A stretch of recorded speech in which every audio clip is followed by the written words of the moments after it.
Welcome to the Non-Essential Podcast. I'm Steve Gibson. I'm Ben Matlock, I think. Yeah. I hope. Or I've wasted a lot of fucking time in my life. Wouldn't that suck? You get to like the end of your life and you're like, man. You're like in elementary school one day, you just like got names mixed up. And yeah. You sat in the wrong like, seat and it fucked you for life. Like your parents were actually these rich people that left you a huge inheritance. You're like, son of a bitch. Then they were probably pieces of shit. Yeah. That's the way I look at it. They were successful. There's no fucking, like, there's no Thomas Wayne out there, like some rich fuck who didn't have it coming. Like, it's like, no, he tried to make the best hospital. That's why they shot him. It's like, no, he probably fucked a lot of people over. Yeah. Who am I kidding? I would want the money. Well, that's the thing is, it's easy. You feel this way now because you grew up without it. If you had it, you'd get to be one of those rich assholes, and you'd be like, you may or may not be self-aware enough to know it, but you wouldn't care. I mean, my former stepdad was a rich asshole, so that kind of set the tone for my attitude towards rich assholes, I guess.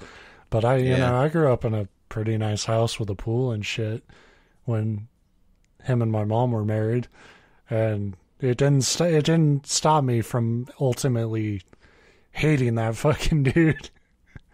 It turns out like, well, I almost said the amount of money in your bank account doesn't make you a better person, but it almost seems like it goes the reverse way. Like, well, he was funny because he like a lot of, you hear he was from Sweden, so you hear a lot about like people coming over from Europe, and they keep like kind of their European political worldview a little bit. And he just came in and went like hard fucking American conservative by the end, which is, that pull yourself up by your bootstraps, fucking self-made man bullshit. And he lost everything. And he had to run away to Sweden because he couldn't afford the fucking debts he incurred here. And it was like, why would you take that belief that like you are the exact example of why that philosophy doesn't work? You've lost. The American dream isn't real that way, dude. So, but I did have a pool for a few years, so that was fun. Yeah, and that's about the perfect amount of time to have a pool, because eventually they suck. Eventually owning your own pool is a lot of fucking work. And yeah, a lot of people, I think, don't understand that. Well, there's twofold to it, because we, now that Lincoln's in swimming lessons and we've been going to pools at least once a week for her lessons, and my parents live in a condo association or whatever, a condo development, so they have a pool. So, the more we swim, the more we're like, damn, it would be awesome to have your own pool. But then like every single day I get, to work and open up the internet to do work stuff and not dick around, and see like 13 new articles about like 5-year-old found face down in pool, like 2 kids drown in pool, entire family drowns in pool. Well, then you get a refund on those swimming lessons. Because what the fuck did I pay you for?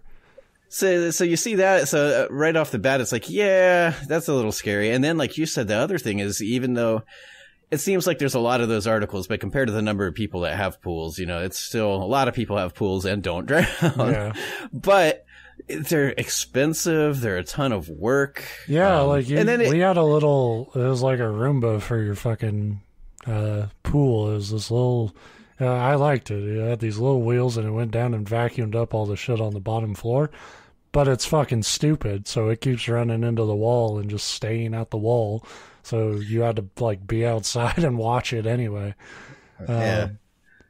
They get fucking gross. And you're buying chemicals and trying to balance chemicals, and pumps go out. Yeah. And if it's a heated pool, the heater goes out. There's maybe like a couple weeks out of the entire summer that the chemical balance is right, that the pool is clean.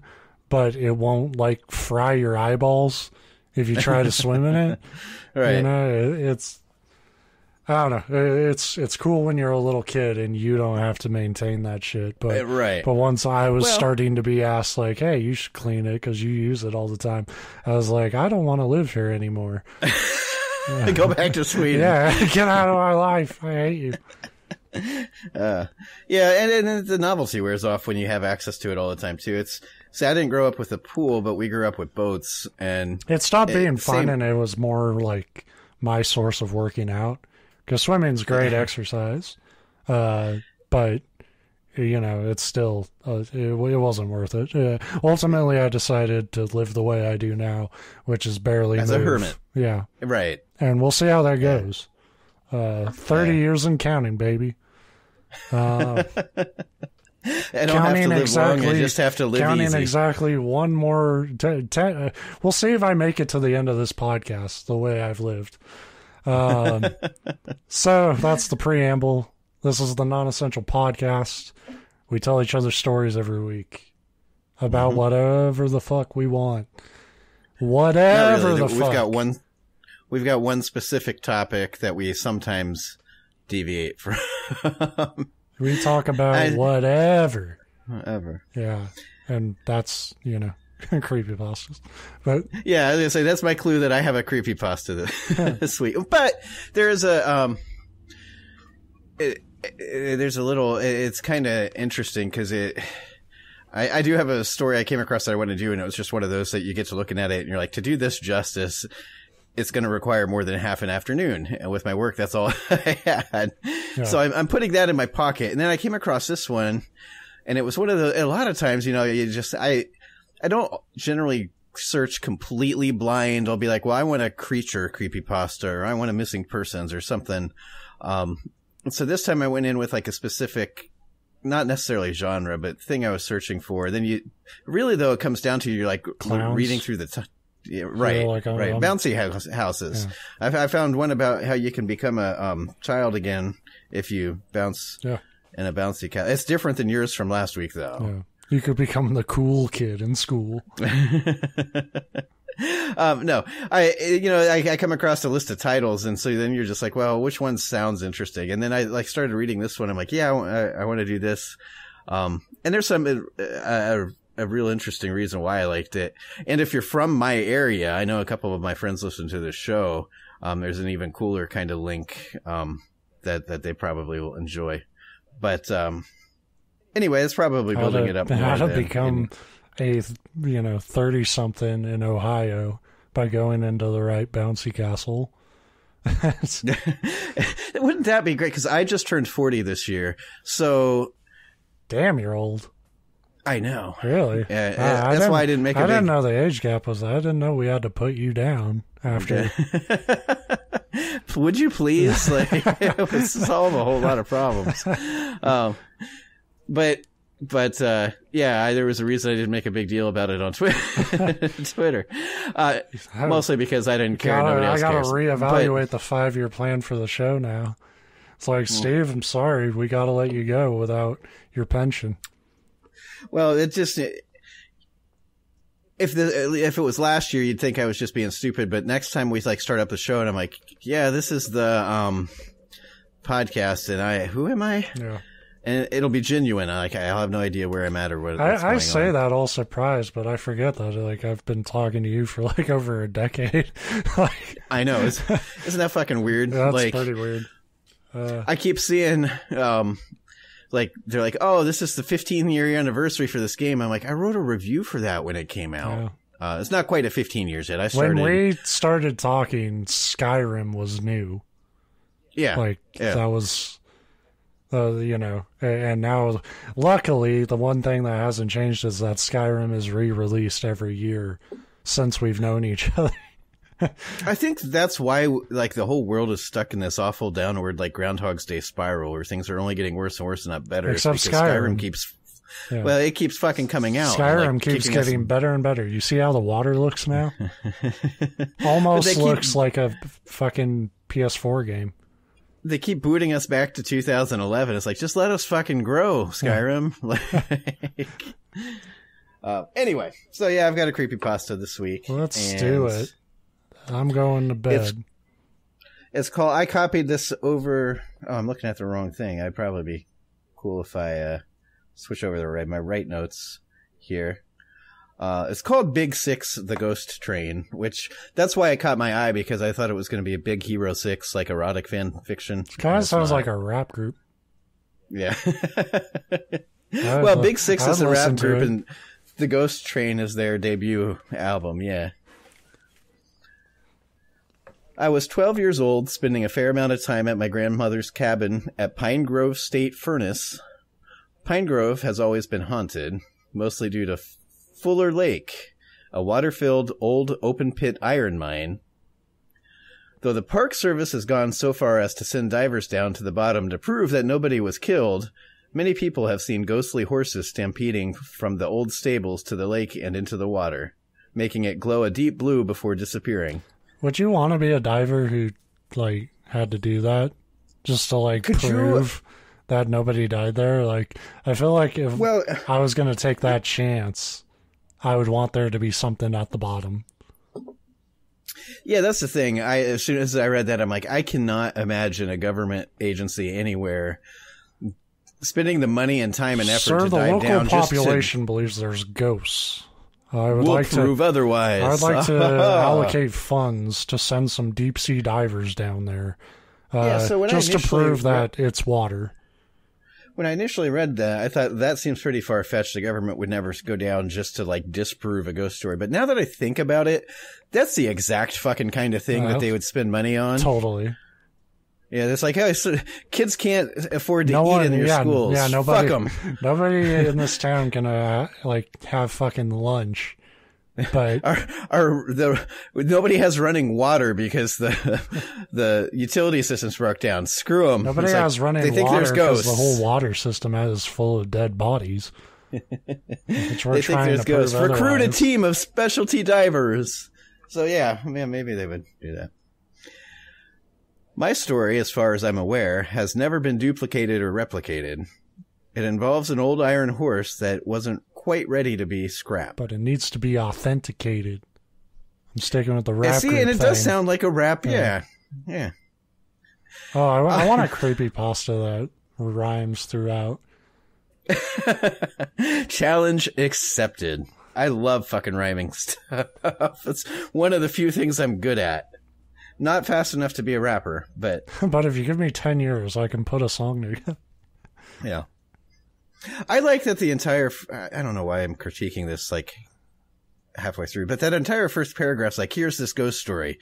Mine isn't like that. It's completely different. Better. I was walking back along the old rail bed that runs from Laurel Lake, a man-made lake slightly larger than Fuller, at dusk. So not only did he spend that time describing this lake that was an old mining lake that they dove to disprove this ghost story, he's like, mine is a different story that starts at this other lake. It's like, okay, okay, well, maybe that first paragraph was unnecessary then. I did not fear being alone in the woods after dark. I knew the woods and the mountain as well as the back of my hand. It just needed that voice. I make YouTube videos full of backyard camping, stealth camping, which... Oh, fuck, I did that a disservice. I'm going to reread that sentence because it's actually even better. It says, I did not fear being alone in the woods after dark. I knew the woods and the mountain as well as the back of my hand, just like my father did before me. Just like my father's fathers. Right. It had just turned fully dark when I noticed something peculiar. It was silent. Dead silent. People that are from the woods will tell you that it's almost never completely silent. You know, people from like the woods. You know, woods people. What fucking town are you in? Like, fucking just a bunch of cavemen come running out periodically. Just to tell you that it's almost never silent. Man, it's fucking loud out there. You're just hiking and a random wild person runs up. Did you say something? I thought I heard something. I can't hear anything over the noise. No, they're blasting Nickelback in there. I had to come into town just to get a breather. I'm on so much fucking Molly. Well, that's accurate. Woods people, yeah. That's the modern woods person. It's so weird. This party's been going for 5 days. And I'm really tired, but I don't want to be the first to quit, you know? But I'm supremely dehydrated. Yeah, and I'm not sitting here making fun of those people. I'm saying this out of like awe and jealousy, like as I have to take my ass into work every day. Like, I want to be in the woods on Molly. Dehydrated. Yeah, I take that back. I want to be like fucked up, shitting my pants on some jungle berries, thinking I'm at a rave. Yeah, 2 times that I saw things happen where the people involved probably died. One was a car accident, and the other was the guy that got drug out of Ozfest because it was like middle of July, 102 degrees, all day concert, and he had taken so much shit that he was unconscious and foaming from the mouth as they carried his limp body out. There you go. That guy, if he does live, he is a better person. Guaranteed for having gone through that. And if he doesn't, he got to go out listening to like, who was it? It wasn't Nickelback. There was some pretty horrible. Actually, I think that one was during Manson, I think. Oh, then he might have done it on purpose. That lines up. Like, yeah. Anyway. So people that are from the woods will tell you that it's almost never completely silent. There's always some critter rustling through the leaves, a cicada, a cricket chirping, a great horned owl hooting its dominance. A great horny owl. I liked the hooting its dominance, not just hooting, because, you know, I grew up out in kind of the country, and of course where I'm at here in Ohio, it's mostly kind of the country. And you'd hear owls occasionally, but they didn't, you know, they were just like, hoo. They were never like, hoo, motherfucker, hoo. I can't remember when, but there was an owl. I don't remember the circumstance. Like, I know I was sleeping somewhere, early 20s. Hey, I have no idea where the fuck I was. Yeah. But I was in the woods doing Molly. I was sleeping somewhere, and there was an owl. It was supremely loud. Oh yeah, they can be loud, but they don't normally seem like hoot. And hoot. Right, yeah. Hoot, motherfucker. Although, you know, I'll give this person. As you read it, this person sounds like they definitely grew up in this kind of area. You know, they're writing from experience, and I assume when the owls are that loud, they probably are like being territorial. They're hooting their dominance. It's just, right, but it just is a funny way to me to describe an owl. And when it's a great horny owl hooting its dominance. Great. You watch your back. Hot hooty owls are hooting their dominance in your area. As I strolled along saying, "Oh no, Mr. Owl, leave me alone." Wink. That's what he was doing. He was out like trolling for owl booty. Owl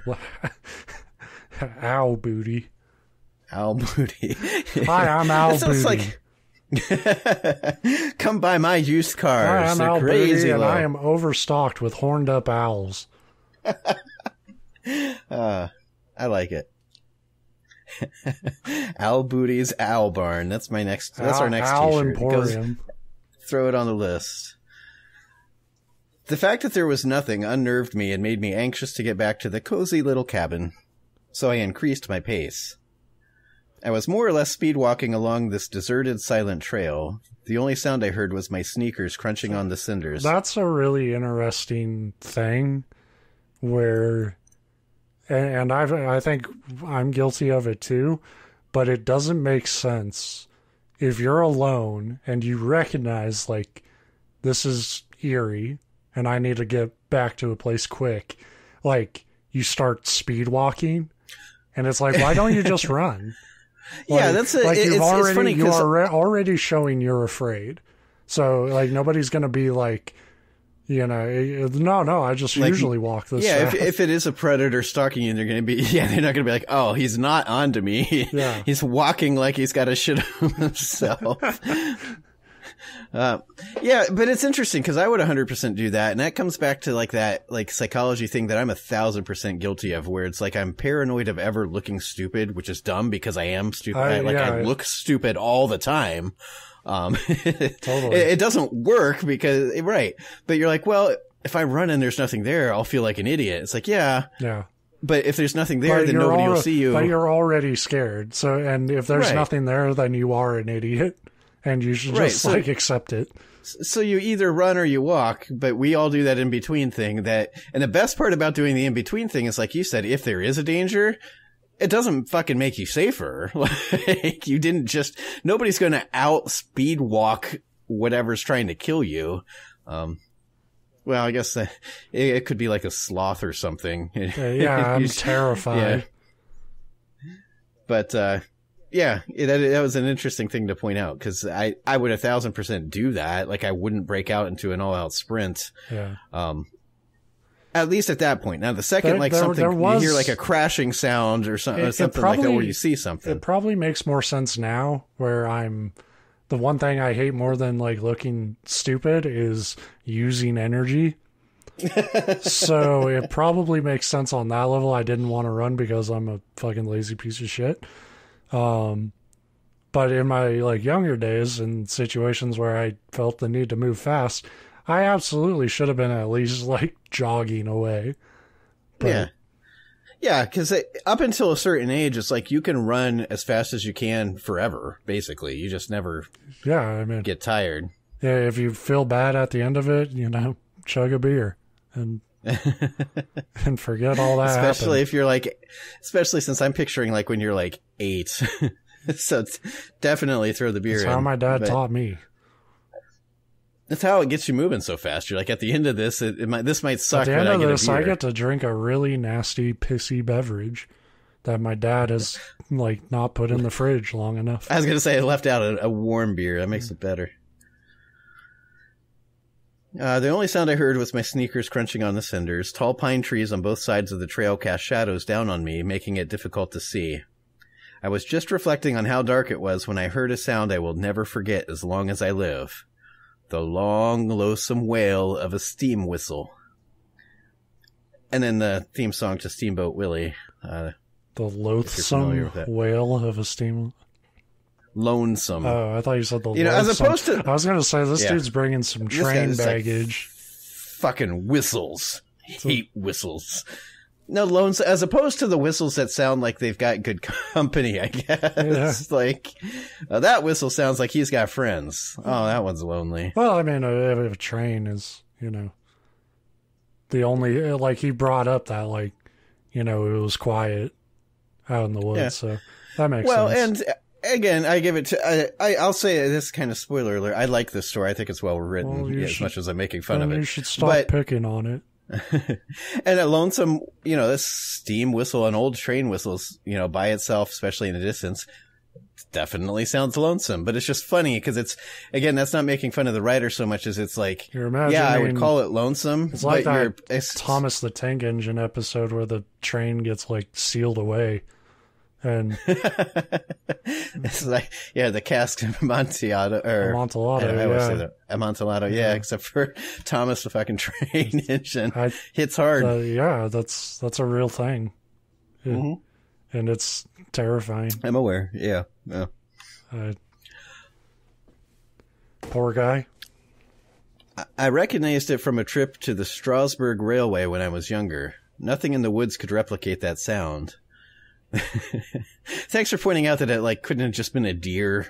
No. Sometimes deer go woo woo. Well, when the rave is thumping. I guess the horny owl, yeah. The hairs on the back of my neck stood up and I looked around. The place was as empty as a church on Monday. It's tougher than a $2 steak. The story was written by my dad, by the way. I say that like I don't say stupid sayings all the fucking time. Yeah. But I'm 40. I've earned it. I had the good clown laugh at the end of it, so that really nails it. That's it. I was in a deserted part of the trail. The nearest cabin was 2 miles away in the opposite direction. I simply told myself that my mind was playing tricks on me, and I kept walking. Then I heard it again, and it was getting closer.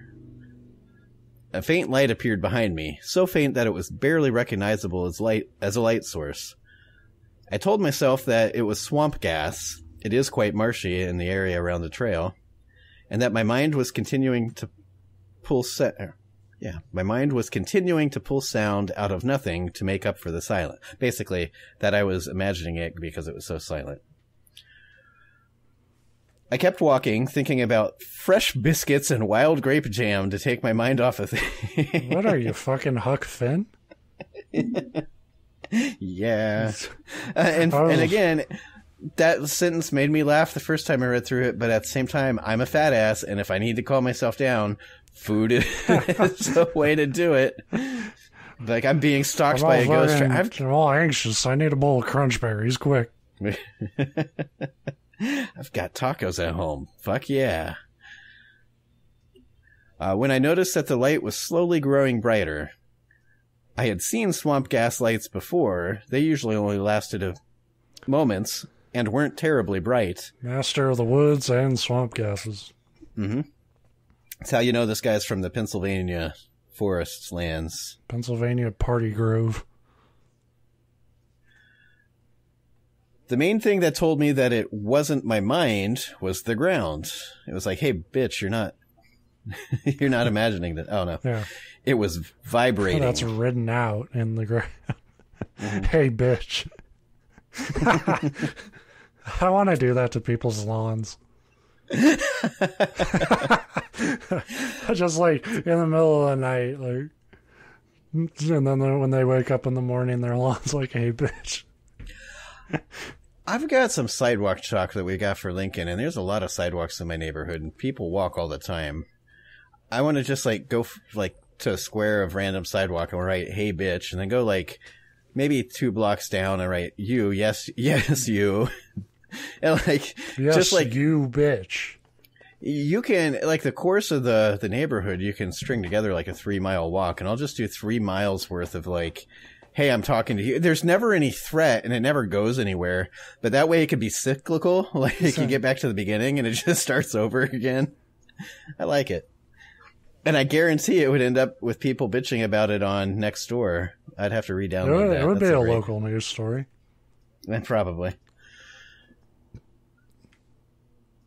The hairs on the back of my neck stood straight as arrows. Earthquakes weren't unheard of, but it felt and sounded like something heavy pounding the ground rather than a jarring movement of an earthquake. I was properly scared, thinking about Wendigos and other supernatural monsters that lived in the woods. Proper scared. Scared. Thinking about them Wendigos. There's a goddamn Wendigo train. Which, coincidentally, we covered Wendigos. I think you did in one of your compilation of, like, North American myths. It might have been me, but I think it was you. I mean, you know, it was a lifetime ago. It really was, because that would have been, like, one of our first probably 10 or 20 there episodes. Was life in my voice. We still had hope for this show. Now all we have is, like, T-shirt ideas for us.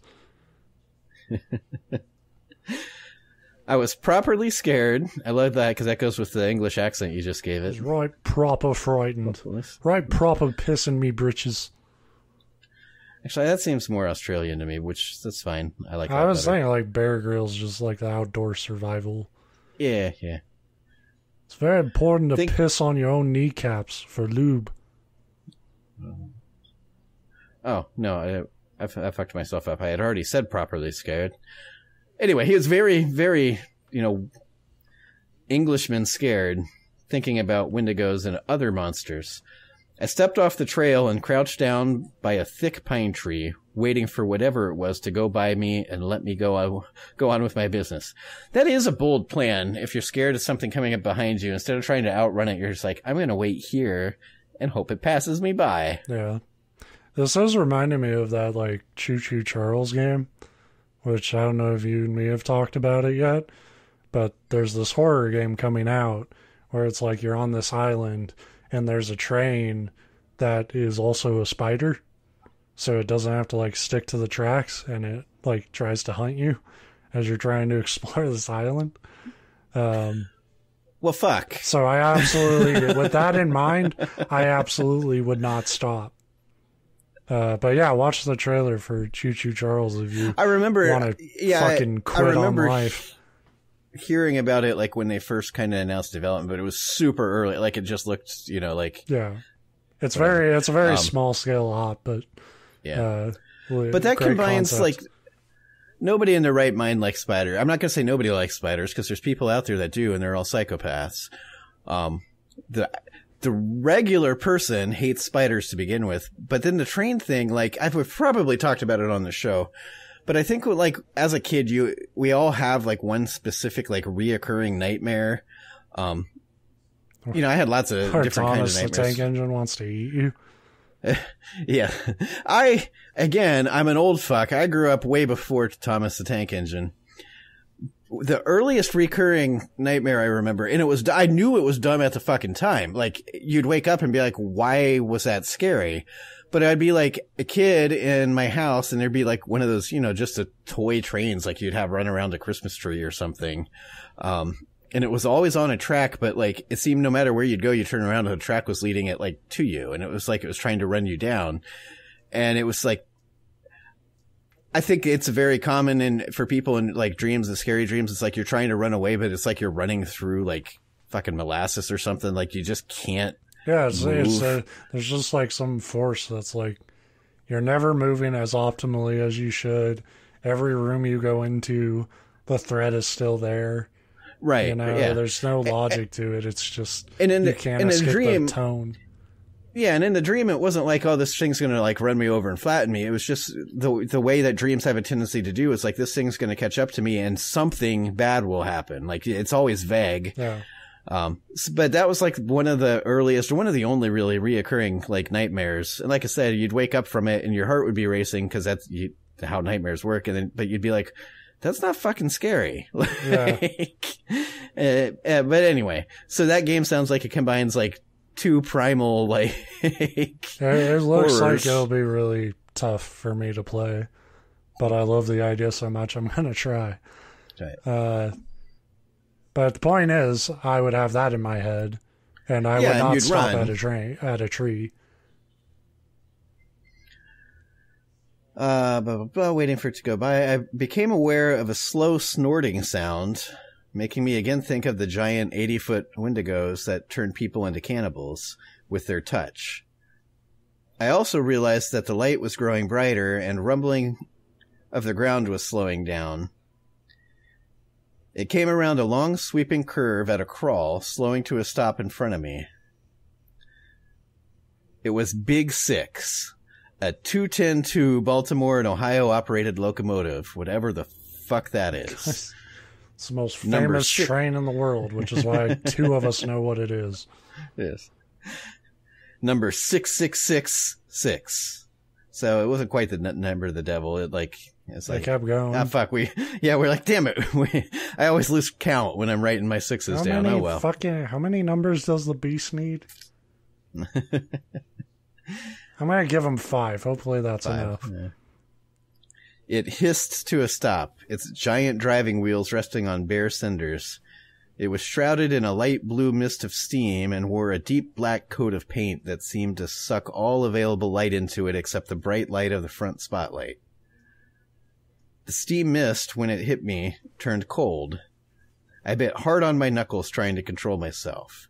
I've read that in a lot of books where it's like people are trying to like keep quiet so they bite their knuckle. And that seems weird to me. It's like, just keep your mouth closed. Like, you can bite your top teeth with your bottom teeth. I don't know why you need the... Well, I think, like, when you're in pain, they would have you, like, bite down on leather and shit, to, like, prevent you from screaming.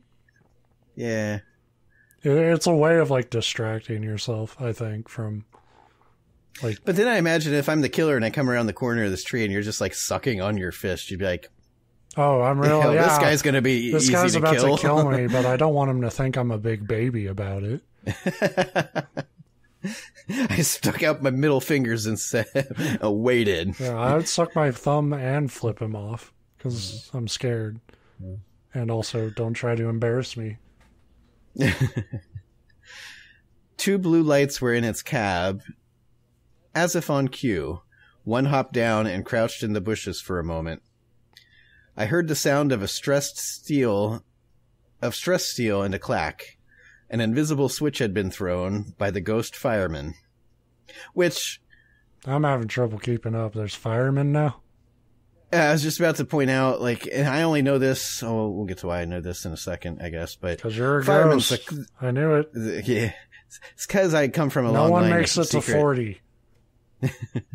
I'm secretly a train conductor. Fireman's like the coalman, the person that shovels into the furnace. That's the coalman. So. I know. I don't know why it's called a fireman. Maybe if there is a fire, they have to deal with it. Probably. There's only two people on most of these trains, the conductor and the fireman. And the conductor is probably the asshole that's like, you know, like most bosses, he's in charge, so he doesn't actually do anything. He's like, yeah, that's your job. He's the one who has to have the painful job of shrugging when something or someone jumps in front of his train and being like, sir, we're coming up on a sharp curve. Should we slow down? That's your job, fireman. I have a deadline. Like, what the fuck do you even do? What do you even do? I conduct. I'm a conductor. I'm a musician. I'm an artist. That was an embarrassing crossed wire situation at the job interview. The guy just standing at the front of the train. I'm an artist and this train's my orchestra. Now, fire. Yeah, I do like to... maybe the conductor, the sole responsibility is to play the lonely horn. Like, womp. Oh, that was off key. Anyway. Blah, blah, blah. Invisible switch had been thrown. The blue light then took the opportunity to walk slowly around his 91-foot-long, evil-looking locomotive before casually climbing back up the ladder into the cab. Then I saw the firebox open, and I heard such a scream. The kind of scream you never want to hear again. The sound of someone being roasted alive. Almost as quickly as it had opened, the firebox door shut with a clang, and then a long, soulfully sad song of the whistle chimed again. See, there's the conductor kicking in finally. Big Six puffed a blue cloud of steam up out of its short black smokestack as it rolled slowly across the invisible switch. It took a sharp, almost 90-degree turn, much too sharp for any real locomotive, and puffed away into the woods. The whole encounter lasted probably no more than 4 or 5 minutes, but believe me, I had seen more than enough. I did the rest of the trail at a dead sprint and didn't stop until I was in the cabin with the thick wooden door locked behind me, because a wooden cabin door would survive a train collision. Yeah. Just face it, fucker. I mean, if that thing wants you... It's like anything else in like fucking... You know, the fucking Headless Horseman. It was like, if you cross the bridge, he can't get you. Why? Fuck you. You know, it's like... Right. I do like the idea. Is like I was eating my crunch berries. What was it? His butter biscuits and grape jam. It was crunch berries. And I heard such a ruckus at the door. When I opened it, I found the wreckage of the train, which had slammed into the house and met its demise. Ha ha! So, you know, if you build a house, you get the best material. My grandparents, parents, and friends have tried unsuccessfully to get this story out of me, but I had never told it until this day. The story of how I'd seen one of the scrapped Big Sixes that burned people for fuel. I like it's like my grandparents and family tried to get this. How did the family try to get this story out of you that you never told them? They wouldn't know the story was there then. Like, I'm curious if your families are like, come on, you've got to have something to tell us. Come on, tell us the story. Please tell us something. Box of Crunch Berries? Something must be wrong with that boy. Must have been wrong, yeah. So, it's clearly written by somebody that likes trains. I think it's a great setup. Like, well, here's why I liked it, and here's why I said that people that live close to me would probably find at least this interesting. When I saw this, I was almost 100% sure it was written about a supposedly haunted tunnel that's very close to me here, and coincidentally. Well, that's where I'm going with this too. Coincidentally, it's called it's an old ghost town. It was a mining town that was completely abandoned, and it's down in like the national park area of my state. So it's completely like overgrown again. You know, it's one of those really cool places that was inhabited for a little while, like 50 years or so, 50 or 60 or 70 years, somewhere around there. And then just like basically got wiped back off the map. But of course, there's things still there, and one of them is the Moonville Tunnel, because this town was called Moonville, which is a fucking perfect name for a ghost town out in the middle of the woods. Yeah, if you want a haunted town, that's probably like top 5. Yeah, especially since that was the actual name. It's not like one of those names that got ascribed to it after the fact. You should always think about naming your town in the sense of like, it might not be here one day, so what will be the coolest thing for our podcast?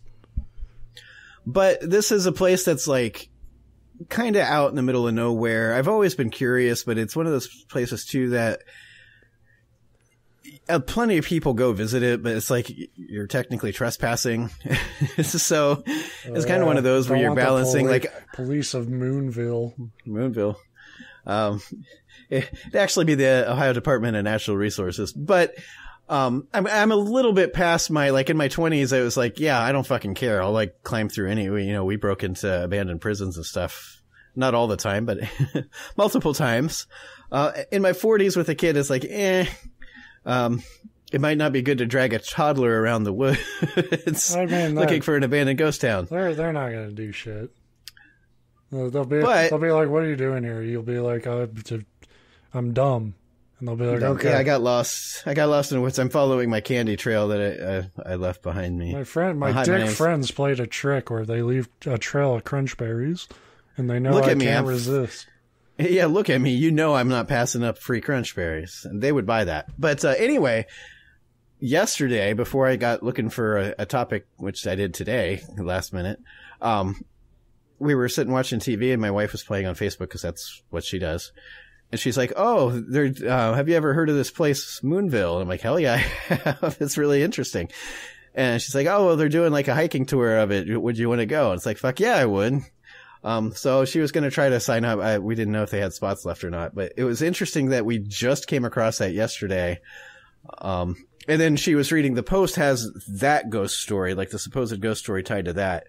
And it's kind of similar. There's a couple different versions, but this one was that, you know, it was a mining town and on the train line, but it was, you know, just a narrow train track that went, you know, you could only go one way at a time. And so, you know, back in the day, what they'd have to do is they'd have the telegraph lines, and they'd have to telegraph ahead if, you know, the schedule, if the train was coming one way, to let anybody that was coming the other way know, like, hey, there's a train coming at this time, you know, get the fuck off the track. Yeah. The problem was, you know, it's like 1800s, telegraph lines aren't always dependable, and occasionally those messages wouldn't get through. And so the legend is that, you know, there was one time where that very thing happened and two trains collided, and one of the train's conductors and firemen, which is why the only reason I knew what the fuck that term was is because I came across it yesterday, were killed. And so, of course, now they supposedly haunt this. And it's the most typical, like, if you go at night, you can sometimes see the lantern of somebody that seems to be searching the tracks for something, and blah, blah, blah. You know, it's a pretty generic story. Sure, but, like, you know, it's also simple stories like that make the most convincing to me ghost stories. You know, like, you don't need more than that, because that's a really tragic, fucked up way to go. And I was going to say, like, it's the most, like, if you want to, like, define human nature, just think about trains for a little bit and how impractical of a mode of like back and forth transportation that was. And they knew it, and they were still like, but we got to go fast.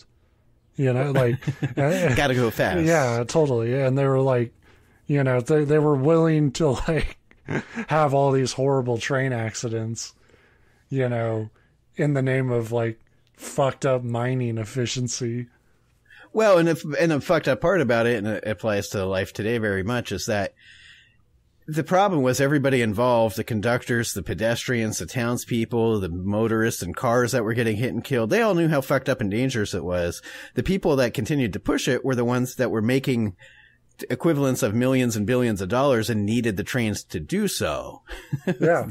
So yeah, I think if it was up to the average person, they would have maybe not stopped using trains, but they would have been like, we need to institute all these other things to make them safer. But those would have been costly and slowed things down. Yeah. And capitalism demands, nope, speed up and move ahead. We need ghosts in 100 years. And that's what's so cool. You know, this tunnel, this is, you know, I think modern day we picture like train bridges and tunnels, and they tend to be built a little bit bigger and there's a little bit more room. But I mean, I think we've all still had experience where we've maybe crossed a part of a train track where, you know, like if a train comes, you're fucked because like either you're way up high on a bridge and there's nowhere to go, or something like that. And the Moonville tunnel is like that. You know, I don't know how long it is, but it's narrow. Like if you're in it and a train's in it, you're dead. Like there's not room to be like, because of course back then when you're blasting a tunnel through the side of a mountain or hill in this case, you're not like, let's spend extra time making this roomy. Big enough. Yeah. Right. Yeah. And so there's a couple different versions of the ghost stories. One of them was like a pregnant woman that was cut, you know, using the track to get back to town and just got caught in the middle of the tunnel when a train came, you know, that kind of thing. That would suck. Yeah, because you'd see it coming and there's absolutely nothing you could... Because how dumb I am is like, that's actually a good idea if you're trying to get back to town. And I wouldn't think to do it. I'd be like, well, a lot of people have actually... Bye. Yeah. A lot of people have actually died though, because it did. And 99% of the time it's going to take you to cut through there, you're going to be fine. But if you just happen to do it at a time a train's coming, you're fucked. Like I said, it's not a bad idea. It's just like horrific timing. Right. And me knowing my luck, that's why. But you say I wouldn't do it, but I'm also lazy and fat.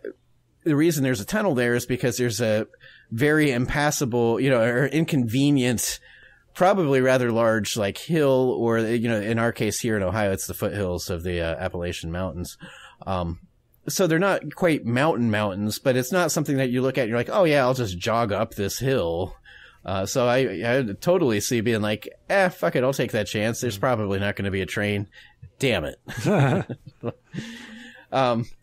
So anyway, I didn't, my wife, it was one of these, you know, this is how big of a commercial operation it is. It's like a group that does these a couple times a year. And it's just like, yeah, if you're interested, message me on Facebook and let me know if there's a spot we can reserve it. So it's not a sophisticated operation. Yeah. I'm not sure if she's got a response back yet or not, but I'm hoping we get to go because I've always wanted to see Moonville. This is at least the setup for the story about some fucked up tour guide who takes you on a tour of death.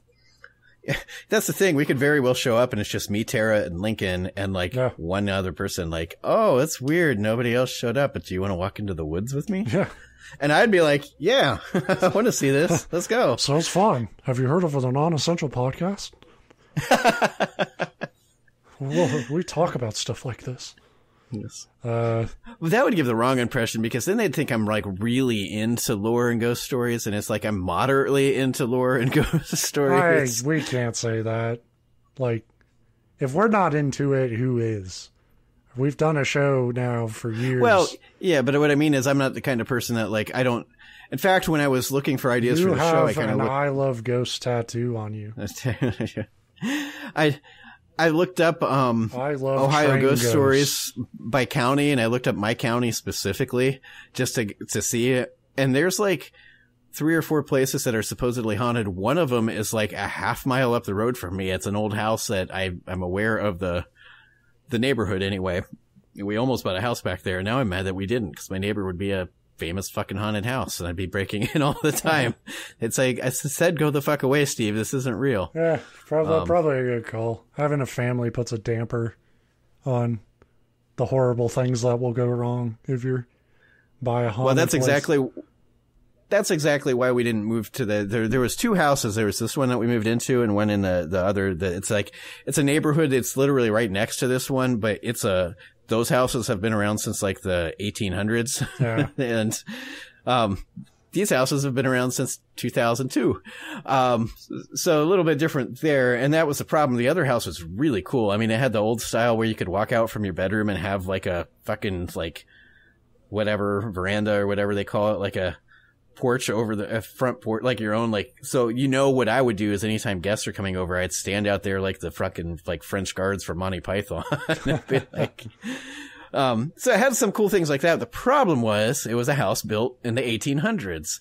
So it also had a lot of major like renovations it needed. And I'm like, I don't have money or time. Yeah. So no thanks. It's amazing that there are still houses that are as old as they were. Like when my mom was buying her house, like the first one we were looking at was like, I think like the early 1900s. Like I don't think even like 1910.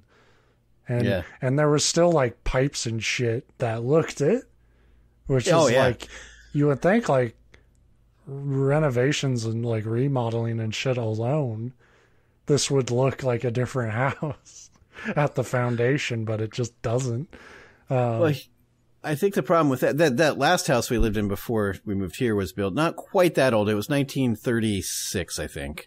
And it was a little 680, 720 square foot, house, 2 bedrooms, 1 bath, and no garage. It was basically, even for the time back then, it was the smallest kind of like economy house that you could buy.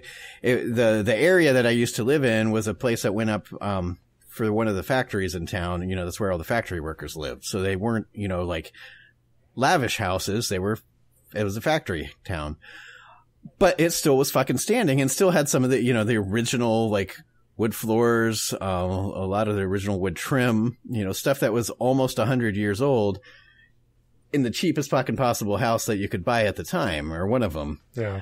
Now you buy an expensive house and you're lucky if it lasts 20 years before you have to like redo everything. So like, it's amazing to me to see these old houses. But, the problem is our old house had that where most of the plumbing, cause it was, the kitchen and bathroom, there's literally 2 rooms. There wasn't even a lot of plumbing in the house. Most of it had been redone over the years. It was kind of patchwork together. But the main stack, it's called, that takes like all the wastewater and the sewage water back out of the house and into the city stuff. Well, it probably wasn't 1930s, but it was at best 1950s. It was the old galvanized steel and it was rusting. That stuff just, it deteriorates and goes. The problem is, it's like, oh, why wouldn't you just replace that when you renovate? That's like a $20,000 renovation because you have to dig up your foundation. It is fucking now. Like, I'm saying over time, shit should have been like worked on. You fuckers. But that's one of the things I hated about that house, is because it was starting to get to the point where you couldn't ignore that stuff anymore. But when your house is worth $40,000 and it needs a $20,000 renovation, it's like, why live here? Totally. I don't know. I'm just a little jealous because like we've done ghost stories from like my town before, and by stories I think I told one story from here, and 1 or 2, and it sucks. My town has jack shit, and it's not that I believe in ghosts and I want shit to like really be haunted. There's no atmosphere to any of it. So even if I went to like the haunted locations of fucking Spokane, I would get there and I would be like, this place fucking sucks. Like, it's all fucking boring and lame.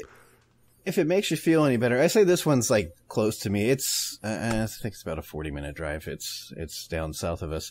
All the ones I found in my town were like that. They're like, there's this old house that's supposedly haunted, but there's no proof of that. And it's like, well, there's no proof of any.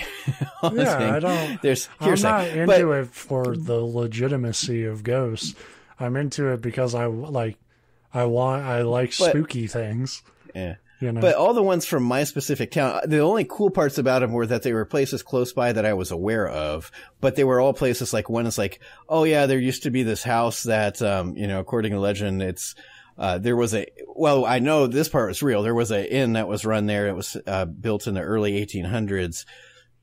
The according to legend part is that the guy that ran it was, supposedly they said reformed pirate, but not really. He was an ex-pirate that started this inn, and of course it was very similar to and I think this was a real story that you told. Oh, I know it was it wasn't a creepypasta. The idea was that sometimes wealthy people, they would be passing through the area for market, and sometimes they would just vanish, and that the theory was that he was murdering them and taking their money and burying them on the property. And I'm like, that's a pretty cool ghost story, you know, and this one is not unique to it's all, yeah, we've heard it before. We've had actual stories of it, but that almost makes it cooler. Like you said, it's something that's kind of grounded and maybe a little believable. Yeah. But today it's just a road that's like 3 blocks up from our hospital. So a pretty populated area. And like, you can go there and you can watch traffic and see it's an intersection. Yeah. It's like, okay, like there's nothing cool to visit. Yeah. Most of them were stuff like that. Or this house, like I said, the only cool part about this house is like I could get to it in about 2.5 minutes by car. The one that's supposedly, but you'd get there and it's a brick house. You'd be like, cool. It's, you know, supposedly haunted. A lot of people in like not old houses, their houses are supposedly haunted. So there's nothing that really sets it apart from the guy you talk to that's like, oh yeah, my doors once flew open by itself, you know, that kind of thing. Yeah. This one, however, I've always liked Moonville. And then when I came across a story, like I was like, this has to be like somebody like using Moonville as inspiration. But then I looked it up. The places that it mentions in the beginning are real places in Pennsylvania. And I think it's just because it's such a common, there's more threads than just the train and the floating lights, because that's also a very common, you know, ghost setup. But like it being by this mining pit and this mining town and blah, blah, blah. But I think it's just because it was very common for train tracks. Like you said, there's a lot of tragedy on train tracks. Train tracks were always by mining towns because that's how they got. So the similarity is, it's not like it's an eerie similarity between this place that I want to go to. It's just, it was cool to me that I came across a story. It just happened to come across it the day after, like kind of planning a trip to visit almost the same kind of site here in Ohio. So that's why I liked this story, but I thought it was relatively well written. Yeah, I thought plenty of little things. I thought it was good, and you know, they could have gone like all out and like, and there was, you know, heads dangling from the train, like, you know, you don't need like all that shit to make a fucking ghost train scary. And I thought they did a good job just sort of building that, like, you know, interestingly, shit, like I do not want this thing to catch me. Yeah, especially because they added that, and I think it maybe didn't hit as hard as they probably wanted to, but that little detail about like the furnace being fed by either souls, or like at one point this was an actual train that they like threw bodies into the furnace to power. I think that was the idea of why, you know, it stopped, was they were going to throw him in. Right.